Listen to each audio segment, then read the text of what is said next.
Freedom is to act for your highest welfare. You must be free, unenslaved by habits or the wish to please society or anything else. To be able to do not what you want to do, but what you should do for your own highest welfare, that is freedom. For example, temperamental people, addicted to their emotions, love to intimidate and scare the daylights out of others. I say, go ahead if you must, but remember that you will have to pay for that bad behavior, no one else. Every wrong action goes against one's own well-being. It fails to give the peace and happiness expected. Sometimes it seems difficult to be good, while it is easy to be bad. And that, to give up the bad things, is to miss something. But I say, you will not miss anything but sorrow. Do not be like the naughty child who wants to do the very thing he is told not to do. Everything that the great ones have warned against is like poisoned honey. I say, don't taste it. You may argue, but it is sweet. Well, my reasoning is that after you have tasted the sweetness, it will destroy you. Evil was made sweet to delude you. You have to use your discrimination to distinguish between poisoned honey and that which is in your best interest. Avoid those things that will ultimately hurt you and choose those that will give you freedom and happiness. In this new year, change your consciousness. Cultivate the right conduct and good habits that lead to freedom. When you can say, I don't indulge in bad habits because they are against my interest. I choose goodness of my own free will. That is freedom. And that is what I want for you. Both discrimination and willpower are necessary. Remolding your consciousness means exercising free will, guided by discrimination and energized by willpower. Discrimination is your keen eyesight, and will is your power of locomotion. Without will, you may know what is right through discrimination and yet not act on it. It is acting on knowledge that gets you to your goal. So both discrimination and will are necessary. Willpower is easy to develop. Try first for small accomplishments. Gradually, you will get rid of tendencies you thought you could not overcome. Watch your consciousness. Develop the habit of self-examination, of watching and analyzing your thoughts and behavior. When there are telltale signs of bad habits or inclinations, that is the time to discriminate and resist with willpower. The first time you succumbed to a temptation, you didn't expect that you would be compelled to repeat it. But after giving in a few times, habit took over. Eventually, you felt you could not get rid of that habit. But you can, if you use your God-given discrimination and willpower. Habits are simply thoughts grooved deeply into the brain. The needle of the mind plays those records of habits again and again. Even the chemistry of the body responds, as with addiction. Applying mind and will can change those patterns. Don't immediately attempt dramatic changes. Experiment in little things first to train your inherent power of command. I see that a great many of you here today will be rid of your bad habits as a result of following these suggestions. Think away undesirable thoughts. Start the new year with the resolve to face your bad habits and conquer them. Take the bull by the horns, so to speak, and tame it. Your bad habits are the satanic influence that has kept God out of your life. Good habits can be compared to good people. When they look through the window of your mind, they see they cannot get into your life because the chairs of your consciousness are occupied by bad habits. Evict the undesirable occupants and let the noble ones in. You don't need the help of anything or anyone else to change yourself. Just change your consciousness. Very simply, All you have to do is to think away the thoughts you want to destroy by replacing them with constructive thoughts. This is the key to heaven. It is in your hands. Those people who behave in the same way day in and day out are the ones who refuse to change their thoughts. That is all. There is a saying, a woman convinced against her will is of the same opinion still. Why say this of woman? Man is the same. Everyone must learn to cut out wrong thoughts with the incisive scalpel of wisdom. Thought is a projection of God's omnipotent light and will. If you make up your mind to change, you can use its power to transform yourself. We are what we think we are. The habitual inclination of our thoughts determines our talents and abilities and our personality. Thus, some think they are writers or artists, industrious or lazy, and so on. What if you want to be other than what you presently think you are? You may argue that others have been born with the special talent you lack but desire to have. This is true, but they had to cultivate the habit of that ability sometime. If not in this life, then in a previous one. So whatever you want to be, start to develop that pattern now. You can instill any trend in your consciousness right now, provided you inject a strong thought in your mind. Then your actions and whole being will obey that thought. Do not settle for a one-track mentality.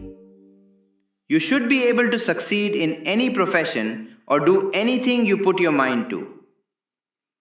Whenever others told me I would not be able to do a thing, I made up my mind that I could do it, and I did.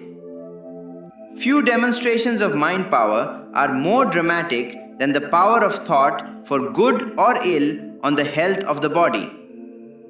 My guru told me the following story. He had lost much weight as a result of a serious illness. During convalescence, he visited his guru, Lahiri Mahasaya. The Yogavatar inquired about his health. Sri Yukteswarji explained the cause of his delicate condition. So, Lahiri Mahasaya said, you made yourself sick and now you think you are thin. But I am sure you will feel better tomorrow. The next day, Gurudev went exultantly to Lahiri Mahasaya and proclaimed, Sir, with your blessings, I feel much better today. Lahiri Mahasaya responded, Your condition was indeed quite serious and you are still frail. Who knows how you might feel tomorrow? The next day, Sri Yukteswarji was again completely debilitated. He lamented to his guru, Sir, I am again ailing. I could hardly drag myself here to you. Lahiri Mahasaya replied, So, once more you indispose yourself. After some days of this alternating health and ill health, which followed exactly the expectation of Sri Yukteswarji's thoughts, influenced by Lahiri Mahasaya's suggestions, my guru realized the powerful lesson Lahiri Mahasaya had been trying to teach him. The Yogavatar said, What is this? One day you say to me, I am well, and the next day you say, I am sick. It isn't that I have been healing or indisposing you. It is your own thoughts that have made you alternately weak and strong. Then Master said, If I think I am well and that I have regained my former weight, will it be so? Lahiri Mahasaya answered, It is so. Guruji said, At that very moment, I felt both my strength and weight return. When I reached my mother's home that night, she was startled to see my changed condition and thought that I was swelling from dropsy. Many of my friends were so amazed at my sudden recovery that they became disciples of Lahiri Mahasaya. Such phenomenal demonstrations are possible to those who possess the power of realization that everything is thought. When you have yet to attain that realization, you have to keep applying will and positive affirmation until you make thought work for you. Thought is the matrix of all creation. Thought created everything. If you hold on to that truth with indomitable will, you can materialize any thought. There is nothing that can gainsay it. It was by that kind of powerful thought that Christ rebuilt his crucified body. And it is what he referred to when he said, "Therefore I say unto you, what things soever ye desire, when ye pray, believe that ye receive them, and ye shall have them." Let nothing weaken the will behind positive thoughts. Once you have said, "I will," never give in. If you say, "I will never catch cold," and the next morning you have a terrible cold and are discouraged, you are allowing your will to remain weak. You must not get discouraged when you see something happening that is contrary to what you have affirmed. Keep on believing, knowing it will be so. If outwardly you say, "I will," but inwardly think, "I can't," then you neutralize the power of thought and emasculate your will. If your will has become weakened by fighting disease or other reverses, you have to take the help of someone else's will to strengthen you through their prayers and positive affirmations on your behalf. But you must also do your part to change your consciousness.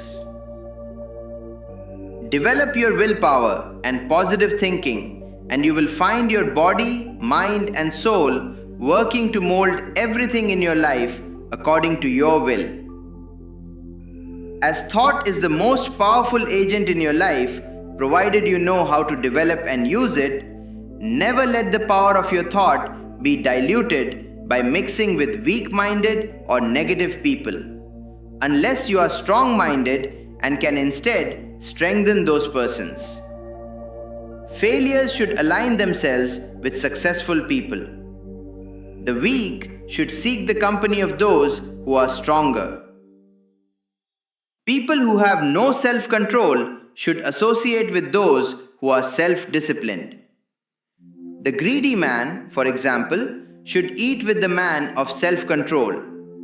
With such an example before him, he will begin to reason, "I also can control my appetite." Change your consciousness from mortality to divinity. Just as by the power of thought you can change yourself to be whatever you want to be, so most importantly, you will be able to change your consciousness from that of a mortal to a divine being. The mortal man thinks, "This is the way I live and this is the way I'll be until I die." But the divine man says, "I dreamed I was a mortal, but now I am awake and know that I am a child of God, made in the image of the Father." Though it takes time to realize this fully, it can be done. If when time comes for meditation at night, you yield to the thought, "It is so late now to meditate, let me sleep and I will meditate tomorrow," you will be sleeping on into the grave. When the world has surrendered to the drug of slumber, you be awake in God. And throughout the day's activities, think that it is God who is working through you. Give the responsibility to Him. He who thinks of God all the time, can he do wrong? Even if he happens to err, God knows it was his wish to do right. Give everything to God and you will change, because then the human ego can no longer dictate to you. No matter what comes to you, just say, "God knows best. It is He who is giving me this suffering. It is He who is making me happy." With this attitude, all your nightmares of life will change into a beautiful dream of God. Darkness is the absence of light. Delusion is darkness. Reality is light. Your eyes of wisdom are closed, so you see only the darkness, and you are suffering in that delusion. Change your consciousness. Open your eyes, and you will see in the stars the sparkle of that divine light. In every atom of space, you will see the twinkle of God's light of laughter. Behind every thought, you shall feel the ocean of His wisdom. The dance of life and death, prosperity and failure have no reality except as dreams of God. Realize this, and you shall see that it is materialized thoughts that are dancing around you, and that you are the ocean of thought. Nothing can stay nor hurt you. Now I ask you to close your eyes and think of one bad habit you want to get rid of.